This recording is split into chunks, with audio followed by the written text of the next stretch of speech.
Hey Good there. morning. Good morning. Good morning. We are here today with Dr. Amy Bruton. I'm going to let her introduce herself and share a little bit about what she does. Hey there. I'm Dr. Amy Bruton. I am a OBGYN who does integrative medicine and has a special focus on hormones, thyroid, and trauma. Yes, and she treats all that naturally, which is really awesome. I can say this since it's not a HIPAA violation, but she's been a personal doctor of mine for around 7 or 8 years. And I first met her when I was in the midst of a domestically abusive relationship, and she really helped me process through a lot of stuff. Not like as a counselor, but like being able to get my health on track was really crucial for me in finding healing. Because I was struggling with anxiety and panic attacks and suicidal depression. And a lot of that was stemming from so much stress and knocking off my thyroid out of balance. And she helped bring that back in balance so that I could think rationally and be able to make wise choices, not based off of my health, which kind of leads me to my first question is how does stress from domestic abuse affect a woman? What have you Well, seen as your practice? it's very interesting. A lot of times women don't come to me complaining about their marriage or that they don't even recognize they're in a domestically abusive relationship or destructive relationship. And they have all sorts of problems like headaches and stomach problems and fatigue, and then their thyroid is out of whack and their adrenals are out of whack, and they feel awful. And I'm trying things and nothing seems to be working. And then we pinpoint, and I start asking a little bit more pointed questions about their marriage, and find out that they're undergoing emotional abuse or spiritual abuse or whatever in their marriage. And that stress is triggering the adrenal fatigue, thyroid dysfunction, and symptoms. And so once we can identify that, I can better address the physical symptoms by also getting them to get help and start reading books and doing those things, to recognize the actual situation that they're in. But it really does destroy the body. If people think that emotional abuse is not physical abuse, they are wrong. Physical damage that is reparable, you can fix it, but it's going to take time to fix it. Yes, it definitely takes time. And I heard a quote recently. It says, what we don't speak with our mouths, like the time we're going through, eventually our bodies will start speaking for us. And I think so many Yes. women find that, like, whether you realize that you're abused or not, it's your body's way of talking, of saying something's wrong, and to get help. Yep. And we even see, lung problems, where people have breathing issues, and we've seen pseudo seizures where people have, they're not that, like the brain scan is normal, but they're having seizure activity due to the stress. And there's just all sorts of stuff that with the stress of these domestic situations. Wow. And so how have you as a doctor been able to help these women like find treatment and be able to come to a place of healing? What are some of the things that you do? Well, one of the first things I do is I actually get them in with a counselor. I mean, that is first and foremost. But then the second thing I do is I support their body through the stress, using supplements to support their adrenal function, using supplements or medication to support their thyroid function, using medications or supplements to get their gut functioning more normally, to eradicate, whatever bacterial infections are going on, and to get things back online.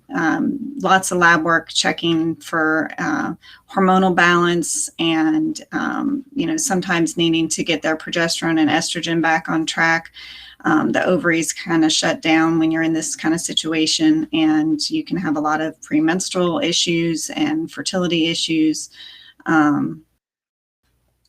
So a lot of supplementation and a lot of we do a lot of talking actually about what's going on in their situation and how they can get safe, emotionally and physically safe. They need to get, sleep. They have to be able to get 8 hours of sleep a night. They need to learn how to take care of their body and do some biofeedback techniques to ground themselves and work on relaxation. And I teach a few of those techniques to try and help. Sometimes meant to bring anxiety back down as well. Wow. Yes. Somebody just said 8 hours. Yes. 8 hours is the minimum they recommend for sleep. And when you're not sleeping that, I know for myself personally, I start to feel that very much mentally. Do you want to go more into that, Amy? Yeah. Well, it's hard when you have small children and you're up late at night, trying to get them to bed, and your husband is demanding your time and you have to get up early to get everything together, and if the dishes aren't done, you're going to get reprimanded, and it's very hard to figure out how to get those 8 hours. You have to be able to set boundaries and with yourself as well, and to be able to say, you know what, the dishes are going to wait. They'll be there in the morning. I'm going to go to bed, and to safely get that time. It can be hard if you're in a dangerous situation. But if you can, getting those 8 to even 9 hours is what's going to help repair your body. Yes. And there's something else you told me too about physical exercise too, also really helps, but also overdoing that also can be very damaging on your body. That's right. That's right. So a lot of people find exercise does help with the anxiety, and the stressors with what they're going through. However, if they overdo it, it actually sets their adrenals under more stress. The adrenal glands are your stress glands. And if you over exercise, the poor adrenal glands are like, I can't keep up. I can't keep up. What do I do? And you can actually damage it. So a lot of women, if they're in that overdrive mode, and they're running, 6 miles or 6 days a week or whatever, they can still exercise, they can still do those things, but they need to tone them back a little bit. Yes. And there's something else I remember that you spoke to about is drinking enough water, even though it's small, is huge. That was you that was telling me about that, right? 8 cups a day? Yes. So making sure that you get enough water in your system allows you to flush out the toxins that are released. Every time something negative is spoken over you, is released in your body, and being able to flush those toxins out, it's very key. So sweating, drinking lots of water so that you can urinate it out. Epsom salt soaks or foot baths helps eliminate a lot of those toxins. That's all very key. Wow. I heard that quote and I'm just like, every time somebody speaks something negative or you puts toxins in your body and you need to get that out. I'm like, that's no wonder running feels so good to a lot of people, just like sweating and releasing and getting that.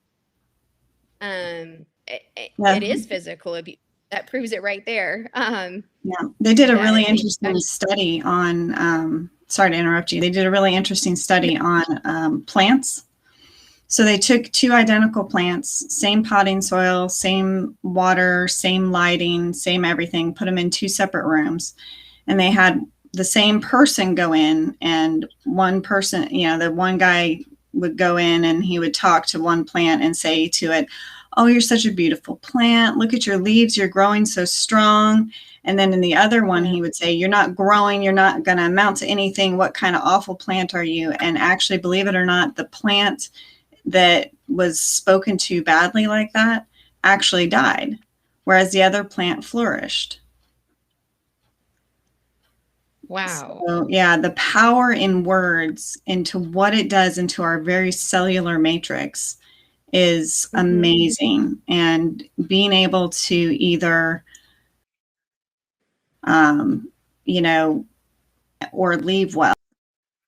Either way, you've got to be able to let those words get out of your system. Getting the toxins out that are released by the cellular damage is very important, but also being able to let those words not damage you, that's key too. That's why I send them for a good therapist, because that's not what I do. I get the toxins out.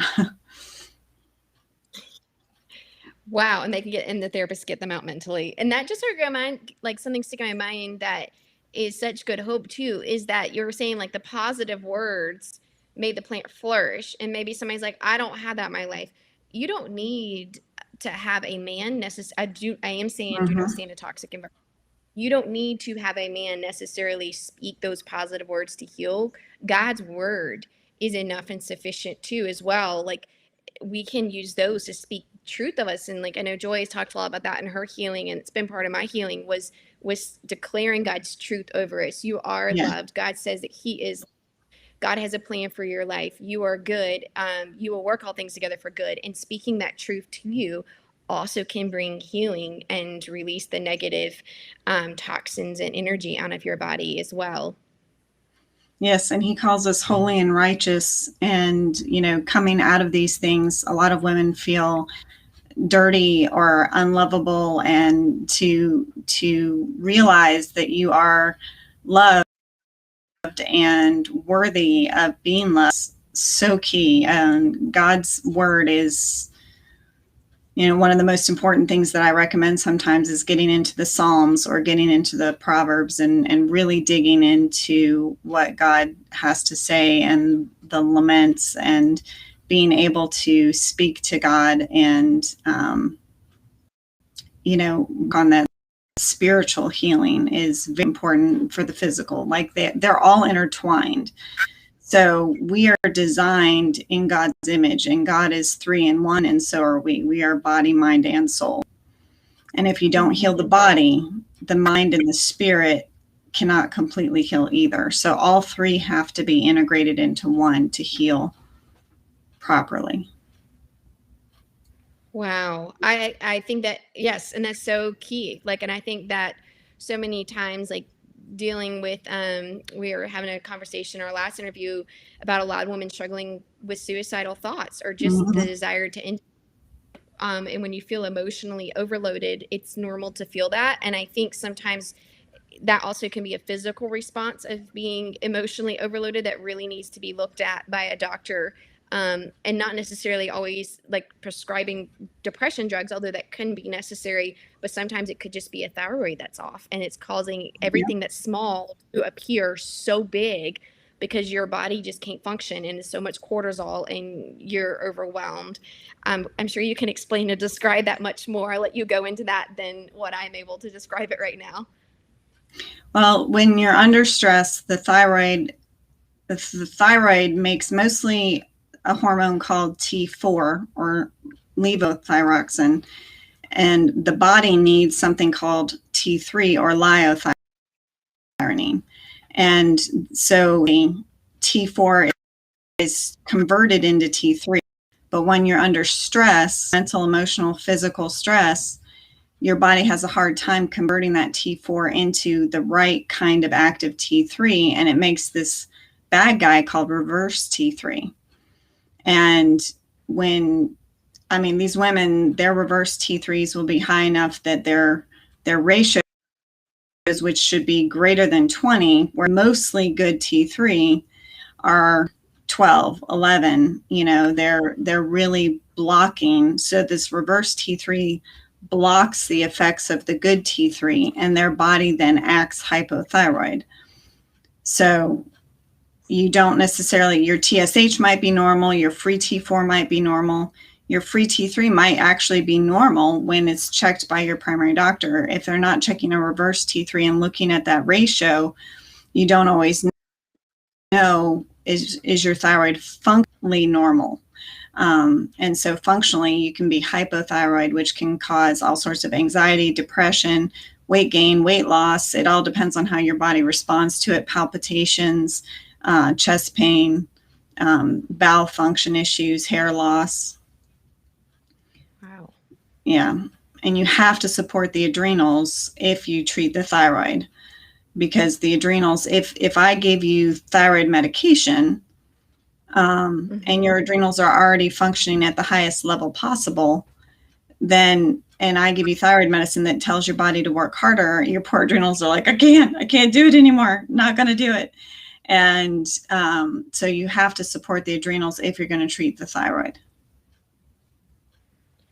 Yes, that's so true. And I'm just curious, how long does it take for most women to start seeing a difference once they are treating their adrenals and their thyroid, once they are also removed from the stressful situation? Because I feel like if you're in it, it's just so hard to treat.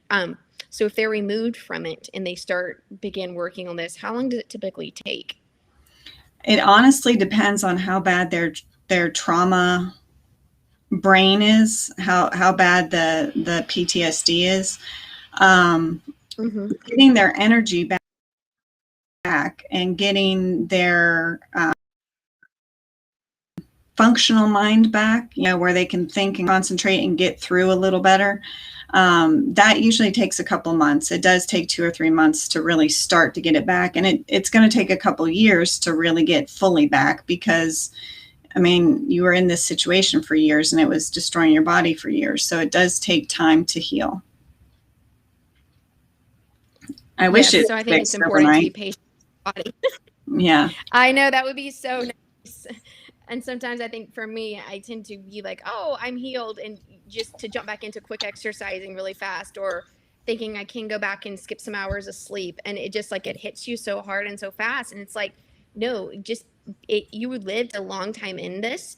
And so you need to be patient with your body to have time to overcome this as well, and to not give up hope because you don't see a difference in a month. But as you stick with the stuff, you will see a difference. I have been under treatment with Amy for around 7 years, and where I'm at now compared to where I was at 7 years ago is very, very, very different. So I can say I'm a firm believer that there is healing possible. We've reduced my thyroid medication, which has been really awesome. I was at a much higher dosage. So my thyroid in turn is actually healing itself, and my adrenals are a lot better. And we're doing blood work that shows all this. And so it is possible, but it does take time. I feel like the real healing begins once you're out of the situation versus trying to stay in it and fix everything. Because I found when I was there and trying to fix stuff, it just stayed the same. It helped a little bit, but it wasn't like it's my body didn't feel safe to heal. Now, I have had patients be able to stay well. Getting out of the situation can look like gray rocking, where you actually are able to actually ignore the words or walk away from the situation to do so, and stop engaging in the abuse and allowing the abuse, setting boundaries and doing all those kinds of things. I've seen patients where they turn it around and they do so much better, and they do so because they feel like they have a choice. They are choosing to stay. When people feel like they are and they have to stay, it's 10 times worse. But if they feel like they are choosing to stay and choosing to stay well, they can heal while they're still in it. But it takes a lot of work, a lot of reading, like Joy's books and Leslie Vernick's books and Chris's books, and learning how to really stay well is it's tricky. But I have had patients do it, just so you know. Like, leaving the situation is the quickest way to get better. In most situations, but I've seen patients where they leave and they can't seem to make it on their own. They are freaking out, and sometimes it's harder when they first leave, because they don't know what to do. Thank you for pointing that out. And that is very true. All of that. And definitely I'm relating to the fact of first leaving is very challenging, and that is very scary, very traumatic, especially when you've been a stay-at-home mom and you're not exactly sure how you're going to support yourself or how things are going to go with your kids. And that can be very overwhelming. So thank you for pointing out, because I definitely don't want to paint a picture of get out and this will be better. But I think once your body gets to a place of safety, it's better. I appreciate what you said about women staying and being able to stay and heal. And I hopeful that that gives a lot of women hope. I think, like you're saying, it depends on the situation. If you're in a situation where somebody is physically violent, I don't know that necessarily it's going to be very, like, if you're setting the boundaries and that equals violence, That's that dangerous. can be very, yes, very, and very challenging to stay in. But there are situations where I do know women that are staying well, and I do believe that you can heal in that and find Christ as your hope in that. Very disappointing and probably loveless marriage. I mean, whether you're out and single, that's still what you're going to be finding. So, yes. And I really appreciate Called to Peace, that what they offer with advocates and financial support when you have a crisis and you leave and you can't, make that first month's rent to make it on your own until you get a job, or, you need safety help, and they can help you with safety planning. And, I really appreciate what Called to Peace has done for my patients, and supporting them, and, scholarshiping them for a doctor's visit or whatever that they need. I think that Called to Peace has really done a lot for women. And, I'm just going to do a little plug. It's Domestic Violence Awareness Month, and Called to Peace is raising, this is one of their biggest fundraiser times. I'm not sure how you can get plugged in to support. How do they do that, Lauren? If you are needing support, if you're needing an advocate, or you want to join a support group, you can actually apply online. I wouldn't say apply. You can register to get into a support group and request an advocate. Online, you just go to www.calledtopeace.org and go to Who We Help, and it's under, unless they've rearranged it. It used to be in the left bottom corner. It is on the website, but you can request an advocate. Or you can email at info@calledtopeace.org and request an advocate, or request to be in a support group there. We offer financial assistance to women who are in our support groups or have an advocate that we are currently working with.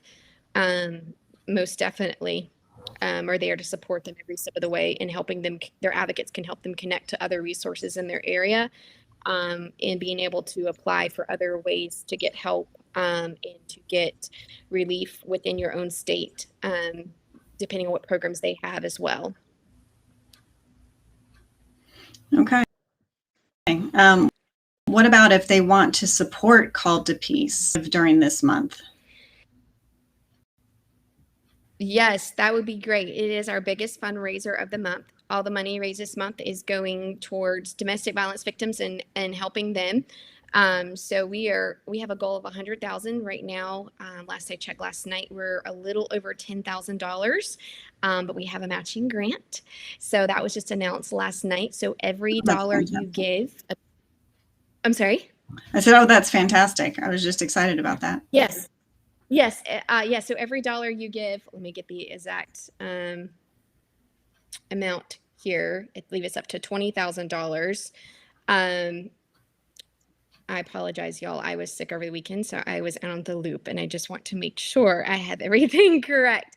But it's up to $20,000 that every dollar you give is matched. So dollar for dollar. So even if you give $5, that multiplies it to 10. And as I was saying the other day, all of that adds up. So please give. We would love for you to be part of this, and be able to help women who are overcoming the impacts of domestic abuse, through financial support, through we never turn anybody away for costs. So we provide materials for women if they need it that are going into our support groups. All of our advocates are free. We provide scholarships to the retreats, free counseling, give financial assistance for getting down payments for apartment. We've given out cars, all types of stuff. So we definitely want to be able to continue to serve these women, and we have grown by 608%. that is a lot since 2017. And so the needs are just astronomical as far as what we need and the ability to support the amount of women that are coming in to help. Months we can have up to 30 women requesting an advocate. And so, and that they all could possibly need financial help. And so it takes a lot to be able to provide. So any little bit that you can give back is helpful, even $5, even 10. I mean, I'll be honest, I give $10 a month. And I know that's not a lot, but for me, that adds up to 120, wait, no, yes, $120 a year. So, and that's enough to pay for one woman to have trauma counseling. So even if it's a small amount, it adds up, and that's a lot. Absolutely. Absolutely. Yes. And is there anything else, Amy, that you want to add to of practical ways that women can begin healing their body physically? Maybe they're listening to this right now and they're like, you know what? I need to begin right now finding healing. My Yes. body's all out of whack. I know this. What can they begin to do? Because there's some over-counter things that you've given to me. I know you can't recommend brands, but I am happy to share what brands I take in the comments. But is that okay? Am I able to do that?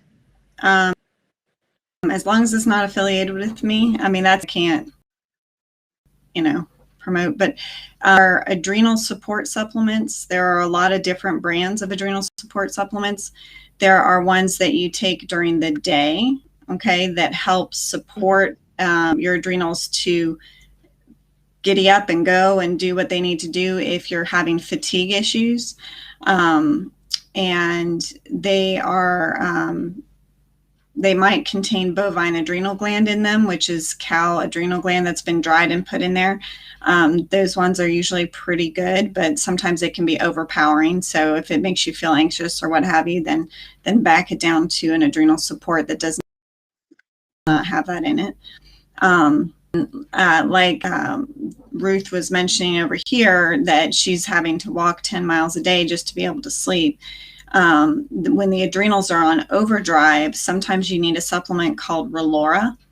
Okay, Relora is the ingredient. It's from magnolia bark, and it calms down the adrenal glands. It tells them to calm down, which it can even be taken during the day. So if you're on hardcore overdrive all day long too with your anxiety, you can actually take the Relora twice a day. If your anxiety is particularly high, which a lot of women's it is, you can take theanine. That's THEANINE. Okay, and that is the precursor to GABA, which is the hormone in our brain that tells us we don't have to run from bears right now. It's okay. And taking one or two of those a couple of times a day can really help with anxiety. And then if you're experiencing depression, I mean, one, definitely seek the help of a doctor, but two, SAMe and quercetin or 5-HTP and tyrosine are two different good combos that can help with the mood. And the dosage is dependent on what you need. So I can't recommend a specific dose, but you can titrate it. You can play with it a little bit and works for you. The SAMe and quercetin is especially helpful if you have allergies. Wow, thank you. There's something else I was going to mention. Are you good with people taking melatonin to sleep at night? That's something. So melatonin melatonin is an interesting one. If you have autoimmune conditions like Hashimoto's, you should avoid melatonin because it can actually increase your antibodies. Yeah, but if you do not have any autoimmune stuff, melatonin is okay. Valerian root is also really helpful for sleep at night. And then there's phosphatidylserine. That phosphatidylserine it inserts itself into your cellular membranes. It's a I don't know. My chemistry brain is telling me what to tell you, and that's not going to help. But it stabilizes the membranes, and it actually brings calm and usually helps people sleep as well. So those are some other alternatives as well. Oh, and then something hit my mind is something you recommended a while back is calcium magnesium supplements as well. Is that something you still recommend? Definitely, especially the magnesium. at night, which magnesium you get. If you struggle with constipation, you want to try magnesium citrate. If you don't struggle with constipation, magnesium glycinate is better. And you can titrate it to what works for you to help you sleep. If you take too much magnesium, it's not dangerous, but it will give you loose stool. So you want to watch for that. Wow. And is there any eating habits that you really recommend? Is there certain foods to stay away from if you're recovering from adrenal fatigue? Yeah, if you're trying to heal your adrenals, you want to stay away from inflammatory foods. So that includes gluten, which is in all wheat products, which includes white bread. White bread is made from wheat. And stay clear from dairy if you can. And watch certain foods, like eggs for some people are inflammatory. Things like tomato and eggplant are inflammatory for some people as well, and you want to watch and avoid those. But sugar doesn't help, and there's no nutritional value in sugar. So cutting out sugar really helps. The problem is you tend to really crave sugar when you're in stressful situations. So replacing that with healthy. Yes, I'm not sure if this is helpful advice. Talking to my doctor here, but I take something called Smart Sweets. It's like these sugar gummies that have no sugar in them, and they're paleo. And I just eat two of those if I'm really craving sugar, and it knocks my sugar craving off. They're high in fiber. I don't know if that's recommended or not, but it's something that's kind of helped me a lot when I'm battling, because when I get under stress, my go-to since I was a child is eat sugar. And so I don't want to eat sugar. So if I just have 2 or 3 of these sugar-free gummies, they're kind of pricey because they're healthy, but it just having 2 or 3 kind of knocks off that sugar craving for me and makes my body kind of forget about it. And it's been helpful to me because I try to avoid sugar at all costs because it really makes me feel tired and I have a crash from it. Yeah, and I like this question. If you take melatonin, is there a risk your body will stop producing it? Your body will get used to whatever melatonin you take. So if you take a high dose melatonin and then stop taking it, your body is not set up to produce it like it was. And so you're kind of dependent on it. So you from like a 10 milligram melatonin to 6 to 4 to 2 or 3 to 1 and then off. But yeah, you can become dependent on melatonin. Wow. Thanks for sharing that. And then I just thought of something else. What about caffeine in coffee with women with adrenal fatigue? Oh yeah. So caffeine abuse is very common with women with adrenal fatigue because they're so tired.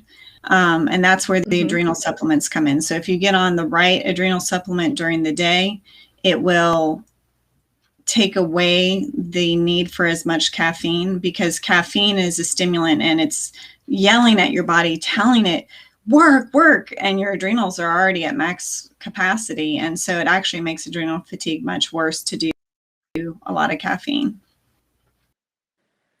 Yes. And I think for a lot of women, we get addicted to coffee or any type of green tea or all the time, just trying to keep the body going. And it's like sometimes when we stop immediately, like reducing that, is you feel very tired, and you learn to listen to your body when your body is tired. Sometimes it's okay to say, you know what, I need to lay down and rest for a minute. I'm letting my child watch a show.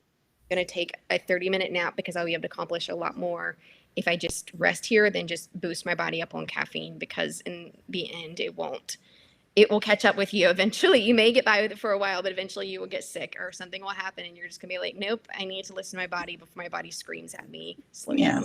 And the caffeine makes the stomach issues worse, and it can make your bowels worse, and it's a vicious cycle. Now, if you drink 5 cups of coffee a day, don't just stop it. You'll have the worst headache of your life. You know, you've got to wean back, go to half calf, eventually wean down and come off, but don't just stop caffeine cold turkey if you're used to it. And somebody just asked a really good question. And if anybody else has any more questions, please drop them in the comments. Somebody said, How do you know when your adrenals are better or healed? Okay. So adrenal fatigue, it depends on which stage of adrenal fatigue you're in. So adrenal fatigue in the early stages, you make enough cortisol in the morning to kind of get by. And then by about 2 or 3 in the afternoon, you feel like you need a nap. And then Mm-hmm.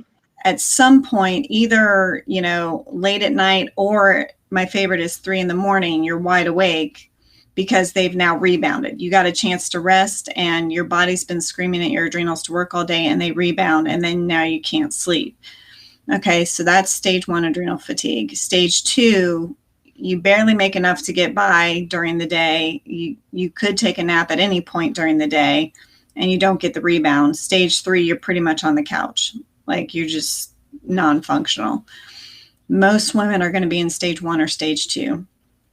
So recognizing those signs, okay. How do you know when your adrenals are healed? Well, if you're taking the adrenal supplements, it's going to be tricky to know when they're healed, but it's going to take 6 months to a year at least to allow your adrenals to rest and recover. So once you get to that 6-month point, let's say you feel great, you're out of your abusive relationship, you're on your own, you've got your life going, and you feel really good, then you can try weaning back off of the supplements. My favorite one, you have to take 2. Well, you're supposed to take 2 with breakfast, 2 with lunch.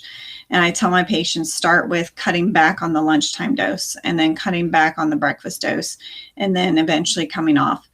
I know for me, I take 1 every morning because I can't, I've got too much other stress that I still need that support for my adrenals to function.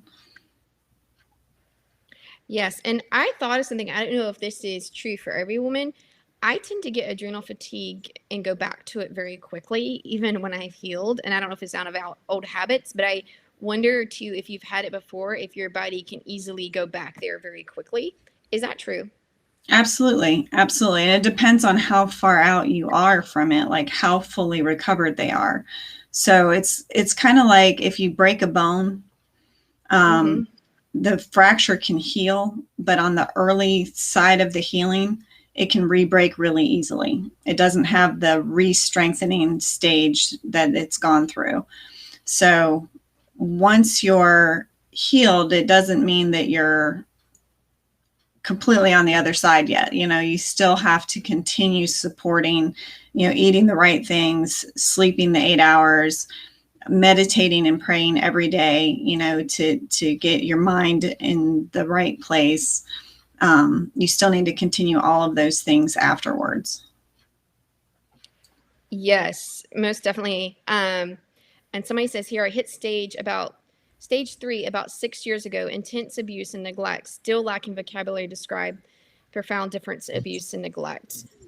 I am so sorry for what you have been through, and I think it does definitely take time to be able to tell our stories. And as we heal, we're able to tell our stories much more verbally. It's just part of the healing process. I would definitely, I believe there is a hope for you. What would you say, Amy, to somebody who's at stage 3? What should they begin doing? I mean, definitely sleep. Sleep when you need to, even during the day. People will say don't nap. Yes, nap. Go ahead and take your naps, your power naps, 30 minutes here, 30 minutes there. Um, Take those adrenal supplements kind of hardcore on the higher dose side of things, and make sure you've got Mm-hmm. one that does have the full bovine adrenal in it, not just the adrenal cortex. Um, really focus hard on the diet, which is kind of hard to do when you're that tired because it takes some planning to eat right. But really focus on the diet and as much meditation and downtime as possible. If you're in stage 3, you've got to get out of your situation, so that you can heal. Really tricky to heal once you're in stage 3, if you don't get out. Yes. Okay, yeah, there's the same comment came up twice about something different. Yes, There definitely. was And one prioritize your earlier. health. Yeah, there was one earlier about pantothenic acid. Is that helpful for exhausted? Pantothenic acid is frequently seen in supplements for adrenal fatigue, but as one of the vitamin supplements. In and of itself, if you take it by itself, it's not going to be enough. You need stuff that has adaptogens like rhodiola and ashwagandha only if you don't have autoimmune stuff. Eleuthero root, licorice root. There's a lot of different ones that are adrenal supporters. Vitamin C, vitamin A, methylated B12. All those things are important. Yes, and something else I was going to say that hit my mind or wanted to say is that I think coming out of abuse, it feels really selfish to take care of ourselves. Like we are Right. used to neglecting ourselves. So you need to allow yourself to feel selfish, I guess. And even if that's the way it feels to you, it's okay. But listen to your body and learn to listen to it. And I think in abuse, we learn to deny our body in every way in order to not feel the pain. You learn just to shut it all off. And so sometimes it's being able to open that back up and say, okay, what is my body saying to me? Is my body telling me I need to rest? And being able to listen to that and not feel guilty with setting boundaries and saying, you know what, I need to rest here. Because if you don't prioritize your health, then you won't be able to do all the things that you need to do in taking care of your kids or whatever else there is in front of you. Yeah. And no, this is not taught in most schools. Osteopathic schools might get a little bit, doctors of osteopathy rather than traditional medical doctors might get a little bit more of this. But what you want to look for in a physician is somebody who's integrative, somebody who's functional. Like I'm not certified in integrative medicine. I've just done enough of it that it's part of what I do. Yes. Yeah, and I don't do all of the integrative stuff. There's some other stuff out there that I don't do. But this stuff is, I found, key to the healing process in my patients. So it does need to be taught. I agree. Yes. And we are so grateful for Amy. Is there any other questions? Oh, there's another question. Is there one supportive product that you would recommend with the basic supplemented you described? So there is, but the problem is I cannot advertise as a physician a brand or a product. And I can recommend specific ones to my patients, at the time when they're here, but I can't advertise, that's against the law, I guess, against the medical board stuff. And you said I'm allowed to, what I take as long as I don't say it's connected to you. Is that correct? Correct. Or no? So I will drop in the comments below what I take, but I cannot tell you if Amy has recommended that brand to me or not. But it is what I have used and I have found helpful for myself, and I'm happy to recommend what I have found helpful for me. Is that okay? Yes, that's fine. Okay. And so, let's see. Okay, there was another comment. But yes, we're so grateful for you and your time today. I'm so grateful for you and all the work that you're doing. And thank you so much for advocating for women in abuse and also for helping them that come into your office find healing and wholeness. I am very grateful for all the help that you have given me in my life and for all of your time today. So another person is commenting saying thank you too. So thank you. You did an awesome job. And there's something else I want to before we go is that we are having a vigil on October 20th at 5:30, and we invite you and any other women that's watching to come. If you're not local, it is okay. It's going to be virtual, and it's going to be a time of releasing and just acknowledging our stories and our journeys before God, because so often we feel alone and you feel like nobody sees you and nobody understands everything that you've been through, but God always sees and God understands. So we're going to together release lanterns unto the lake and acknowledge one another's story, that we are seen in the midst of the darkness and that God sees us, and something about that's very healing. And so I just want to invite you to that. Please check that out. There are several links to it. I'll link it again in the comments as well. And is there anything else, Amy, that you would like to share? No, I think you forgot to share. That's it. All right. Well, thank you so much for your. That's it. Oh, sorry. Oh, good. Oh, well, No. thank you so much for your time today. You have given us a lot of time, and I'm very grateful for that. So I'm hopeful that this was a lot of women are saying thank you, and I'm appreciative. So thank you so much for taking the time to share today so that more women can find wholeness and healing. Of course. Thank you. All right. Thank you. Have a good day, everybody.